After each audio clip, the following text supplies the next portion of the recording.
A Desk for the Ages Part 2. Mark sat in his car, the warmth of the afternoon sun casting a soft glow over the suburban neighborhood. His mind was still buzzing from the events at the high school. He glanced at his phone, hovering over the contact list, before finally pressing call.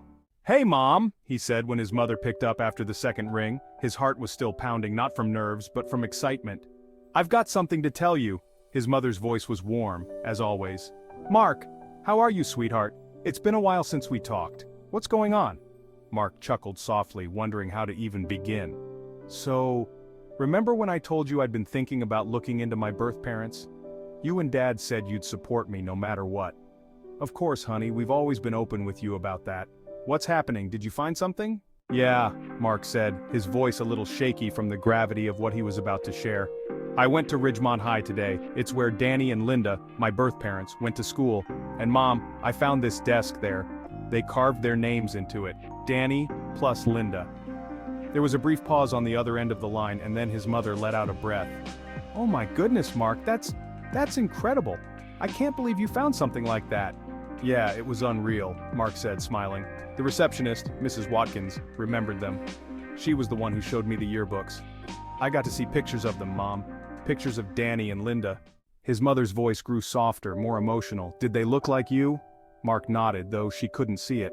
"Yeah, my son, he looks just like Danny. And my daughter, Mom, she has Linda's eyes. It was like looking at my own kids in those pictures." His mother sighed, her voice tinged with emotion. "I'm so happy for you, Mark. You deserve to know where you came from. And you know your father and I have always loved you no matter what." "I know, Mom," Mark said, his voice growing softer. "You and Dad have always been incredible about all this. You never kept anything from me." His mother chuckled softly. "We didn't see the point in hiding it. We always wanted you to know that Danny and Linda, they did what they thought was best. They were too young, but they loved you enough to make sure you had a family who could care for you." "Yeah," Mark said, swallowing the lump in his throat. "That's what you always said. I believe it more than ever now." His mother paused for a moment as if gathering her thoughts. "We did.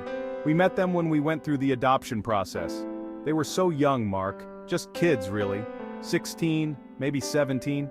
Their parents were both very conservative, strict Christians, and I remember Linda's mother sent her away to live with an aunt during the pregnancy. They wanted to avoid the gossip in town." "Wow," Mark said, leaning back in his seat.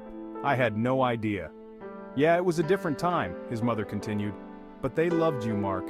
Even back then, when they made the decision, I could tell they were heartbroken, but they wanted to give you a better life than they could provide. It's amazing that you found this piece of them after all these years." Mark nodded, staring out the window. "Yeah, it feels like I'm finally seeing the bigger picture."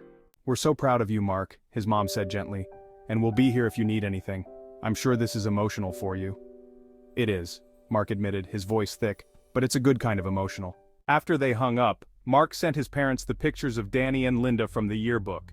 His phone buzzed almost immediately with a text from his mom. "Your dad says Danny could be your twin. You look just like him. We're so proud of you, Mark." He smiled at the message, a warmth spreading through him. This journey had already been more rewarding than he had imagined.